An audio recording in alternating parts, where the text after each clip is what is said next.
Hello, good morning, students. So, we are here to start our lesson. Yesterday, or in the previous chapter, we have seen about how the surplus products were used by the farmers. How the poor is not having that much surplus and they have to demand or they have to go for the loan from the rich farmers or the big farmers. And the big farmers are having ample of the surplus product and they can use it as a deposit for the bank, they deposit in the bank, or they use it as a becomes a working capital, or they can buy something which they need in their farm, or they can loan the poor people. So today we are going to see that in Palampur what else can be done so that they can earn more. So here we are learning about economics. Economics means how to develop an economy or how to develop to earn more or to develop the capital. Okay, so here we are going to see the non-farming activity in Palampur. Non-farming activity को हिंदी में बोले तो इस खेती से अलग यानी खेती के अलावा जो काम किया जाता है वो नॉन फार्मिंग एक्टिविटी कहलाती है और उससे कमाई करना। पालनपुर में ऐसा क्या था जिसके जरिए वो लोग और कमा सकते थे। तो अभी तक हमने देखा बहुत सारी चीजें जो खेतों से जुड़ी हुई थी और खेत के अंदर या खेत को डेवलप करके या खेत के अंदर साइंटिफिक या प्रोसेसिंग करके जो है ज्यादा पैदावार करें। पर अब हम जो आ रहे हैं वो खेतों से हटकर यानी कि बाहर हम और कैसे पालनपुर के अंदर डेवलपमेंट करवा सकते थे, economical development. So let me read the first thing for you. It is on page number 10. We have learned about the farming as the main production activity in Palampur. We shall now take a look to some of the non-farming activities. Only 25% of the people working in the Palampur are engaged in the activity other than the agriculture. अगर हम देखें तो सिर्फ मात्र 25% लोग थे जो farming यानी खेती से हटकर क्या कर रहे थे, नॉन फार्मिंग एक्टिविटीज कर रहे थे। सही में अगर गांव में देखें तो ज्यादातर जो तादाद होती है वो खेती पे या खेती की चीजों पे ही डिपेंड करती है। बहुत कम होते हैं जो खेती से हटकर कुछ और करने के लिए काम करते हैं। तो पालनपुर में भी वही चीज था। तो सबसे पहले जो आ रहा है डेयरी फार्मिंग वैसे तो फार्मिंग के साथ ही होती है पर डेयरी जो है उसको हम यहाँ पर एक नॉन फार्मिंग एक्टिविटी की तरह देखेंगे क्योंकि ये रेयरिंग ऑफ एनिमल ही नहीं है परंतु मिल्चिंग यानी कि उस मिल्क प्रोडक्ट्स को किस प्रकार से डिस्ट्रीब्यूट करना वो भी है इसके अंदर।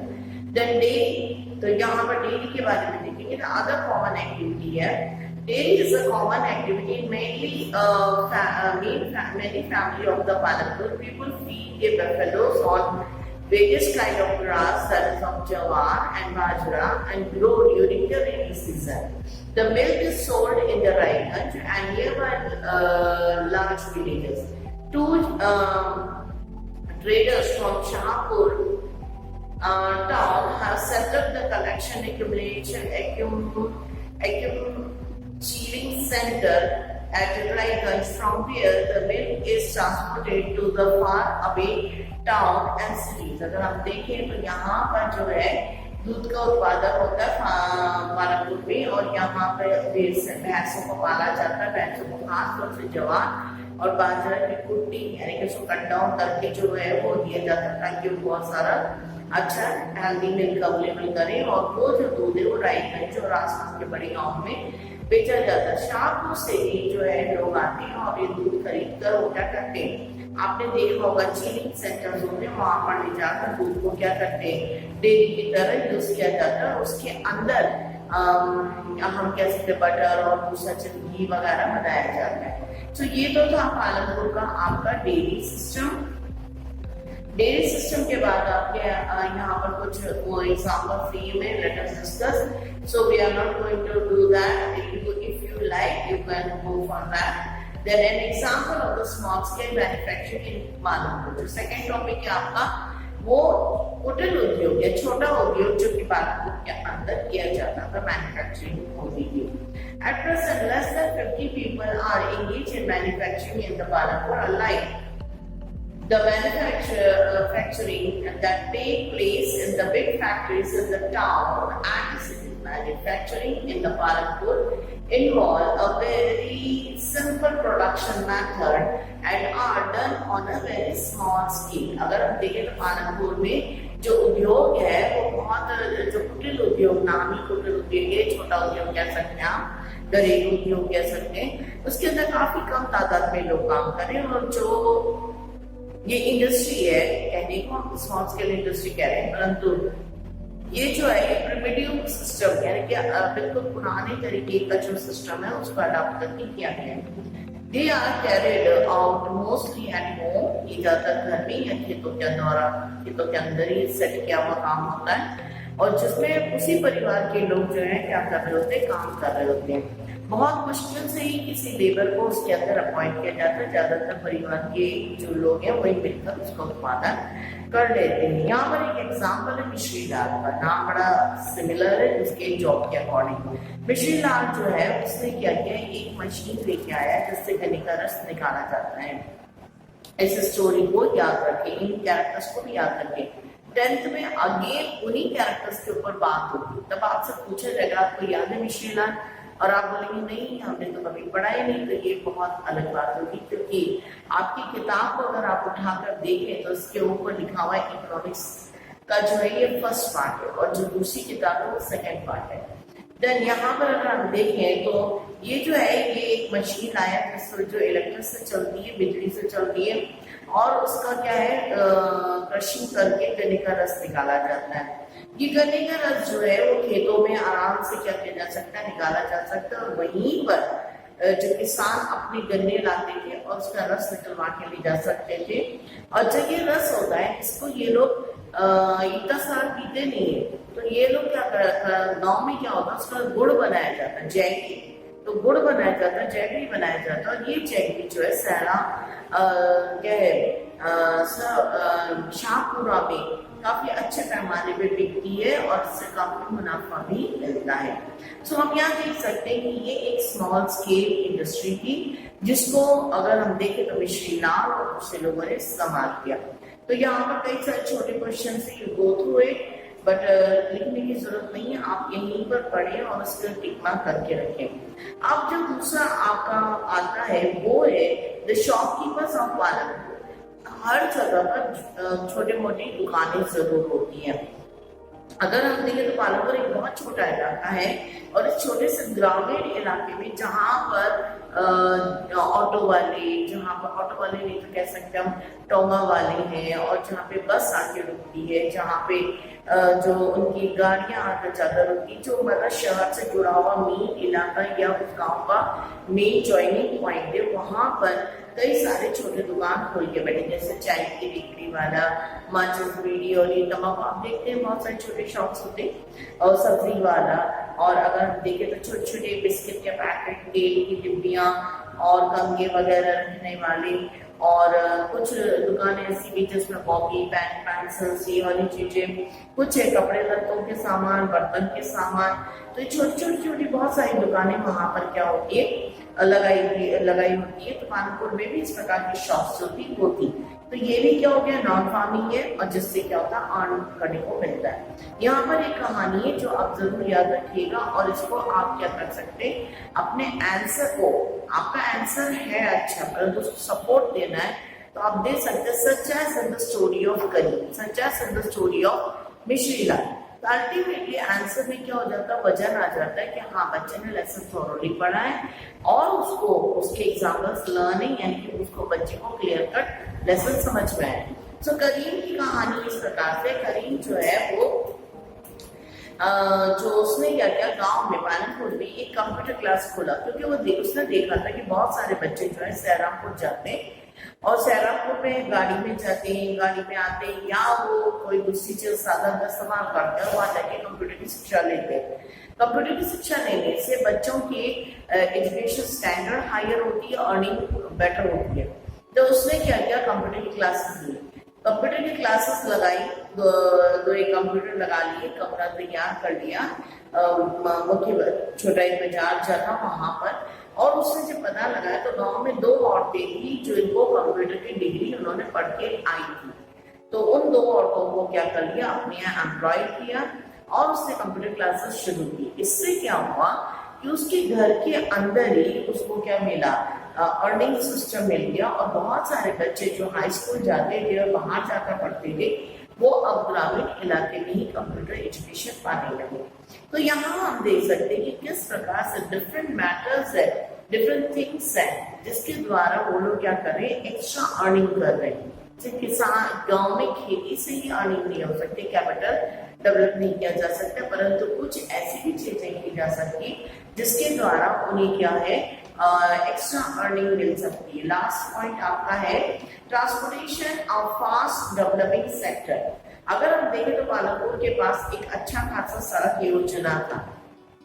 तो आप जान सकते हैं कि सड़क योजना से इजीली आप क्या कर सकते हैं, यात्रा कर सकते हैं और यात्रा में आपको बहुत सारे फायदे मिल सकते हैं।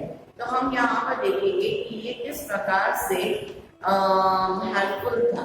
तो यहाँ पर अगर हम देखें तो ये सड़क के अंदर ट्रांसपोर्टेशन यानी कि गाड़ी खरीद लिया आपने, एक रिक्शा खरीद लिया, डोंगा खरीद लिया, या आपके पास बफेलो है, तो ये बफेलो क्या कर रहा है, खेती करने के समय खेतों में काम आ रहा है और बाद में क्या है, इसको बुलेट कार्ट्स में डालकर इसमें सामानों को लाना ले जाना किया जा सकता है। यदि आपके पास आपके टॉप में तो आपने देखा डुग्गा वगैरह चलती है और मोटरसाइकिल के पीछे, यूपी वगैरह में मोटरसाइकिल के पीछे ही क्या ट्रॉली लगा दी जाती है, उसमें भी बहुत सारा सामान वो लोग लेके चलते हैं।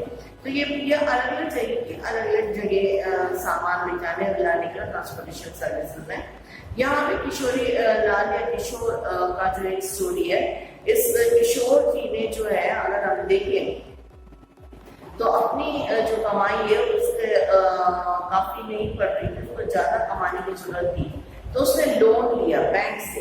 अब इसके लिए बैंक होना जरूरी है ना, तो गांव में अगर बैंक है तो वो लोन लेगा और लोन लेके गवर्नमेंट के एक प्रोग्राम के तहत सस्ते लोन से उसने क्या कर लिया, जो ये एक गाय भैंस खरीद लिया। ये भैंस जो थी इससे उसको दूध मिलता था, परंतु दूध मात्र से उसकी जिंदगी नहीं चल सकती थी। तो उसने क्या कर लिया, उसका एक जैसा हम कह सकते हैं बुल्लक कार्ड बना लिया और ये जो कार्ड लगाकर उसने क्या किया, सामानों को लाना ले जाना शुरू किया।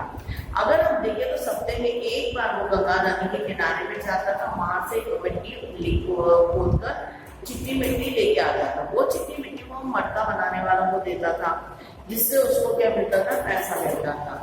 अब वो क्या करता था, उसके बाद वो शाहपुरा जाता था अपनी बैलगाड़ी पे। जब जाता था तो यहाँ से पालनपुर से जो है जैनी और दूसरी जो भी चीजें उनको लोगों को, जो पालनपुर के लोगों को शाहपुरा ले जानी होती थी बेचने के लिए, वो उसमें क्या चढ़ाकर लेके जाते थे, ट्रांसपोर्टेशन देता था वो। और इससे भी उसकी अर्निंग हुई। इससे उसका ये काम हुआ कि एक तो उसके बैफेलो का खर्चा निकला, दूसरा उसका लोन बैंक का छूटा हुआ और घर का जो कमाई था वो भी बढ़ गया। सो हम देख सकते हैं कि किस प्रकार से एक गांव में अगर एक बैंकिंग सिस्टम हो तो वो कितना उनके लिए यूजफुल हो सकता है, इलेक्ट्रिसिटी हो तो वो कितना उनके लिए यूजफुल हो सकता है, उनकी इकोनॉमी को डेवलप करने के लिए। अगर बच्चे एजुकेट हो तो वो कितना यूजफुल हो सकता है उस एरिया को डेवलप करने के लिए या वहाँ की इकोनॉमी डेवलप करने के लिए। यदि वहाँ पे इलेक्ट्रिसिटी या इरिगेशन सिंचाई व्यवस्था भी हो तो उससे भी क्या है, काफी एग्रीकल्चर और दूसरे नॉन एग्रीकल्चर एक्टिविटीज में डेवलपमेंट हो सकता है। कई बच्चे मुझसे पूछते मैडम पीछे के क्वेश्चन करने क्या। देखिए पीछे के क्वेश्चन जरूरी नहीं कि आप कॉपी करके मुझे दिखाएं। आप बड़े हो गए, 9th में आ गए, जितने भी पीछे के क्वेश्चन है उससे रिलेवेंट क्वेश्चन ही मैं आपको दे देती हूँ। फिर भी अगर आपको लगता है कि कोई क्वेश्चन आपको करना है तो आप यूट्यूब में गो और कॉपी राइटिंग अगर आप उसको कॉपी में करें तो कोई प्रॉब्लम नहीं, परंतु मैं चाहती हूँ कि मुझे जो पीडीएफ आप भेजते हैं तो वही क्वेश्चन भेजें जो मैं आपको देती हूँ। सो आज के लिए आपका होमवर्क है question number 13 and 14। Page number 15 पे आ जाइए। पेज नंबर 15 में क्वेश्चन नंबर 13 है, What are the non-farming production activity taking place in your region? यहाँ पर पालनपुर नहीं पूछा है, आपके इलाके को पूछा है, तो प्लीज आप अपने टॉप के बारे में बताएंगे। Then make a short list. आप एक छोटा लिस्ट बना सकते हैं, जरूरी ये बहुत ज्यादा डिस्क्रिप्शन में। Then इसके बाद आप देंगे second question, what can be done so the more non-farm production activity can be started in the village? Last introduction, last conclusion वाले सिस्टम में मैंने 4-5 सिस्टम्स का नाम लिया है, लिया है, तो वही इसका आंसर है। So please go with this. एक और क्वेश्चन मैं देना चाहूंगी, give a short description, give a short description about dairy, about dairy, क्योंकि डेयरी के साथ कोई एग्जाम्पल नहीं है, तो आप जरूर उसको एक्सप्लेन कर दें। So this is all for today, and मैं आपसे वापस से कह रही हूँ, प्लीज बच्चों, मैं मैथ्स की टीचर नहीं हूँ, नॉर आई एम सर। अब ये सोचते हैं कि हमें नहीं पता, तो ये आपकी गलती है। कुछ बच्चे कई बार मुझे मैथ्स का होमवर्क दे रहे हैं, फिर मुझे बेचारे क्या कहते हैं, विवेक सर को सेंड करके बोलना पड़ता है, फिर स्कूल से ये ऑर्डर आता है कि उन्हें क्या कर दीजिए, आप बच्चों को अपना लेसन ब्लॉक कर दीजिए इस बच्चे को। पर यह अच्छी बात भी नहीं लगती, क्योंकि हम शिक्षा देने के लिए इस कोरोना टाइम पीरियड में जब आप घर में आपको सुरक्षा रख दे के हम असुरक्षित होकर काम करें। So please don't do such I must say stupid thing. तो ये ऐसा मत करें, और प्लीज जो पेरेंट्स है वो भी जरा देखें कि बच्चे क्या सेंड कर रहे हैं टीचर्स को, तो वो ज्यादा बेटर रहेगा। तो आपको पता चलेगा आपका बच्चा क्या कर रहा है, वो सही में पढ़ ही रहा है या मिस्टेक भी कर रहा है। So that's all for today, have a nice day.